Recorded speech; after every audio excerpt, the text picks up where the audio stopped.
生而为狗，我很幸福。原作是咋完写的？哇，这个问的真绝！看过动画的都知道啊，那画面啊，真是让人羡慕啊。但是，一般现实情况下，变成这种柯基啊，比较容易被送到潘虹的 KK 园区。那我跟你讲，那真的就是半拉柯基了啊。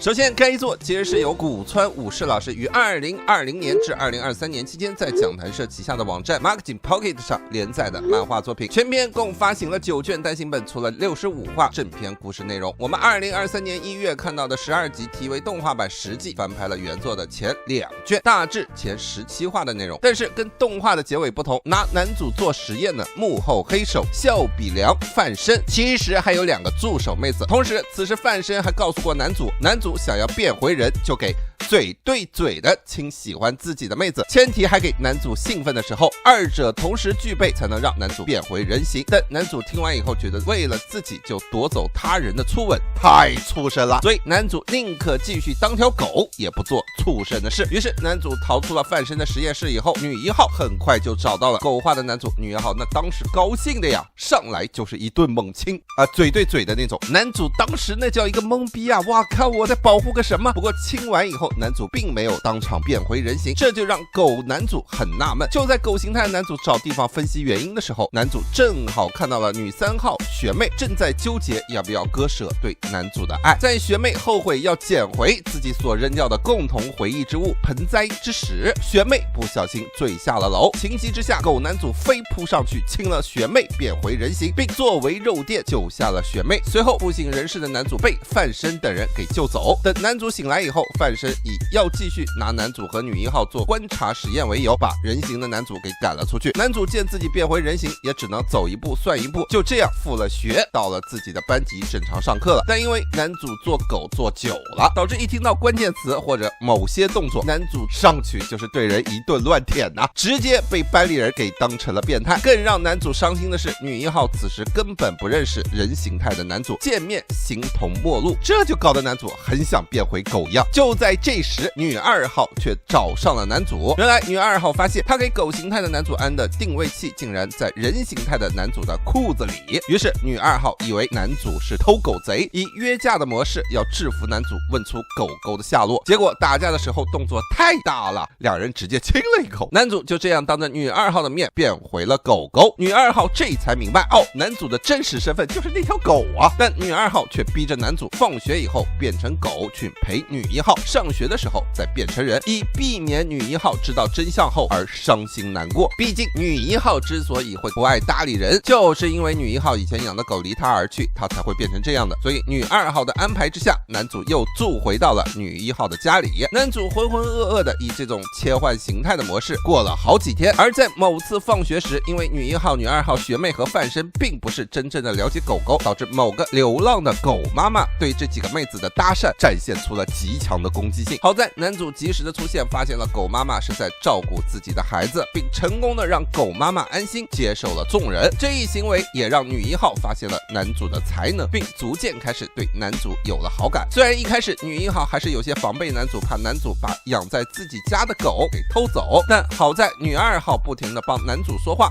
终于让女1号认为人类形态的男主是顶级训狗师。于是女1号鼓起勇气约了男主上天台，并表示要跟男主拜师学艺。因为女1号发现男主竟然会当众吃狗粮来拉近跟狗狗的距离，爱狗如命的女1号希望男主传授一些他特殊的跟狗交流的技巧。男主也是不含糊啊，当场就把做狗时期的那些习惯给带了过来，让女1号玩了一场 play。女1号还以为啊，这就是跟狗交流的正确技巧吗？导致女1号打这之后动不动就找男主，让男主假扮主人，自己假扮狗，玩起了训狗 play 啊。正当男主窃喜还有这种好事的时候，女2号这个大聪明搞了一个约男主去女1号家的读书会，搞得男主眼看身份差点就要被拆穿了，却没想到范生突然带着一条机械狗，说愿意来帮男主打掩护。但实际上范生是来捣乱的，他就是想当着女1号的面拆穿男主真实的身份，来观察女1号的反应，完成自己的观察实验。好在在女2号的协助之下制服了范生，没有让真相被拆穿。可危机刚解除没过多久，学校就办起了休学旅行。为了旅行期间避免身份再次被揭穿，男主只好低声下气的跑去求范生帮忙。好在范生不计前嫌，但范生借机器狗给男主的交换条件是要求范生的助手1号加入男主的旅行小团体作为卧底，如果男主不按范生的安排行动，这个卧底就会当众拆穿男主是狗的真相。这就搞得休学旅行期间，男主一边要应付卧底，一边要应付女1号来回奔波，疲惫不堪。结果助手1号因为老缠着男主，让女1号心生嫉妒，女2号又将计就计，让女1号逼着跟助手1号来了一场排球比赛，输的人就要说出自己隐瞒的秘密。结果女1号最终赢得了比赛，但很快范生的助手2号突然出现，给女1号下了失忆的药，以避免实验的目的被抖出来。而男主在被范生的助手来回玩弄期间，看清了范生这帮人为实验目的不择手段的丑恶嘴脸，所以男主打算找机会彻底揭发范生他们的实验的秘密。男主还把自己的想法告诉了女2号，而女2号表示自己会全力支持男主。后来在休学旅行期间，男主偶遇了范生，男主就趁着这个机会约范生一起逛了街。聊天时，男主本想从范生喜欢过谁问出范生的弱点，但范生立马就警觉地暗示男主自己从来没有喜欢过人，并且跟男主不欢而散。显然这事也惹毛了范生，所以后来范生带着2个助手，故意把女主单独的弄到了小树林里，非逼着男主变成狗去救女主，然后范生好借机曝光男主的身份，然后助手1号直接榨干了范生，让范生动弹不得。原来助手1号在此之前受男主的袒护，开始对男主有了好感，所以助手1号也希望男主不会因为范生的报复行动而感到两难。最终男主也是在助手1号的帮助之下救回了女1号，但是助手2号趁着范生被坑的暂时没法来学校的机会，突然擅自行动，曝光了女1号跟狗狗的过分亲密的互动。好，以此观察女1号未来的行动，男主则是灵机一动啊，曝光了自己喜欢被人戴上项圈的更奇怪的癖好，引得全班同学都觉得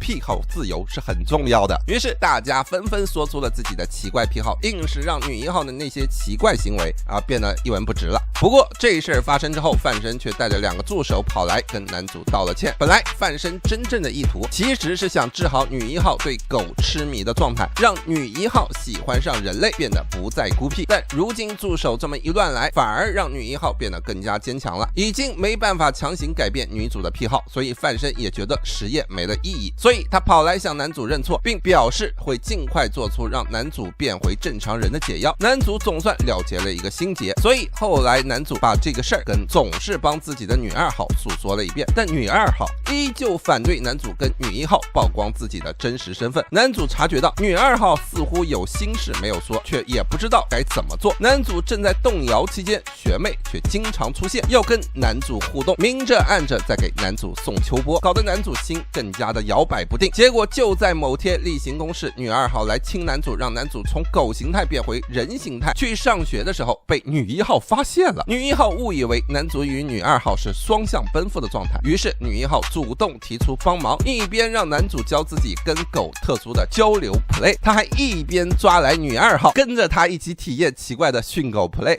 play 完，女1号还单独的跟女2号约谈，说定会全力支持女2这种坦诚反而让女2号产生了自我厌恶。就在这种拧巴的状态之下，几个妹子依旧缠着狗形态的男主和人形态的男主产生了很多互动。本来男主以为这样的日子会持续下去，直到某一天女3号学妹突然邀约男主骑车约会，并最终带着男主去到了自己家。一进家门，学妹就亲了男主，让男主当场变成了狗。原来当初男主救坠楼的学妹时，学妹就已经发现男主是狗了，所以学妹才总是跑来与女1号接触，说是要来照顾狗狗，其实就是为了来逗男主玩的。不过学妹也表示暂时不会拆穿男主的身份，但交换条件学妹还没有说完呢，学妹的亲妈就正好回到了家，再加上学妹过度的运动，浑身酸痛没法行动，让男主找到了机会溜出了家门。本来男主还在考虑如何处理女1号、女2号和学妹的感情时，范生的助手1号却急匆匆的跑来找了男主，说赶紧去实验室一趟，并且还询问了男主是否感到哪里不舒服。结果言出法随，刚说完，男主突然就失去了人类的意识，直接变成了狗。助手1号连忙把狗化的男主带去见了范生，从男男主种种的行为表现来看，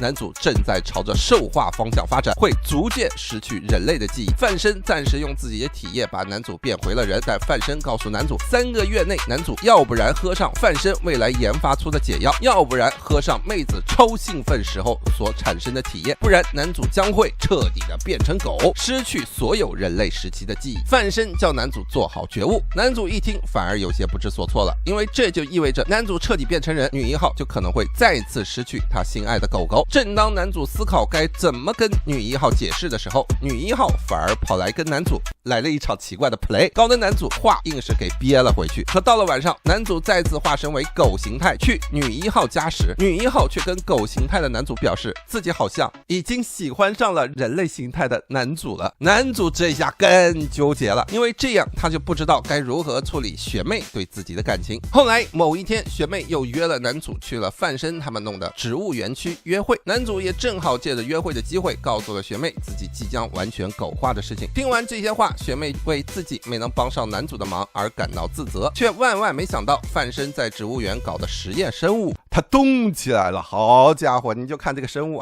不愧是海里的大师，真是那什么改不了吃。学妹被袭击时，男主及时变成了狗，救下了学妹。不过在这事之后，学妹也明白男主心里有别人，所以学妹鼓足勇气鼓励男主赶紧去跟自己喜欢的人说出自己的真相吧。于是男主在学妹的鼓励之下跑去找了女2号，因为男主觉得这事儿还是先跟女2号商量一下。听闻男主可能会彻底狗化以后，女2号也害怕男主陷入危机之中，所以女2号也不再阻拦男主。但在此之前，女2号坦白她早就喜欢上了男主，他其实一直在拿女1号作为借口，就是为了能有更多的机会跟男主接触。男主听完十分感动就拒绝了女2号。女2号也是十分感动，当场就亲了男主一口。不过男主这一次并没有变成狗，女2号说这个吻亲的比较浅，就当祝福男主未来幸福的吻别吧。在得到另外2个妹子的认可之后，男主终于鼓足了勇气，最后跑去找了女1号，并说出了自己就是女1号家里养的那条狗的真相。女1号还是很通情达理的，听完以后很淡定的表示愿意倾听男主细说这是怎么回事。可是男主话还没有说完呢，男主就突然自动的犬化成了狗，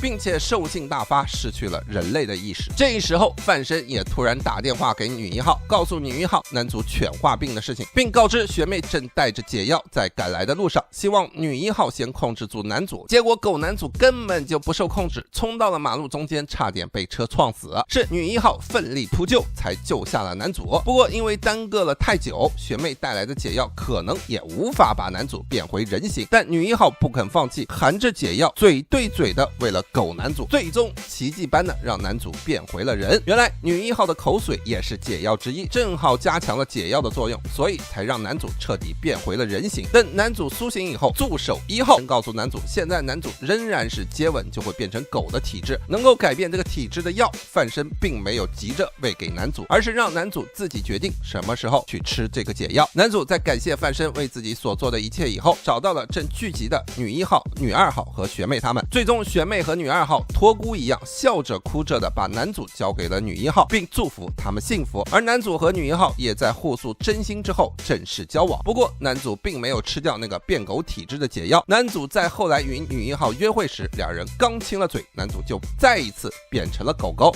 因为男主知道女1号对于2个形态的男主都无法割舍，所以男主决定要一辈子用这种方式陪在女1号的身边。而全篇故事到此也正式的落下了帷幕。好了，以上就是大致的生而为狗我很幸福的全篇到完结的大致故事内容。实在是这个故事骚操作太多，不小心讲的有点多了还望大家喜欢的话能够支持下原作。那么各位觉得这个故事怎么样呢？你还想知道那部动漫的原作是咋完结的呢？别忘了在评论区留言与我们分享，点赞越多更新越快，望各位多多点赞，多多支持。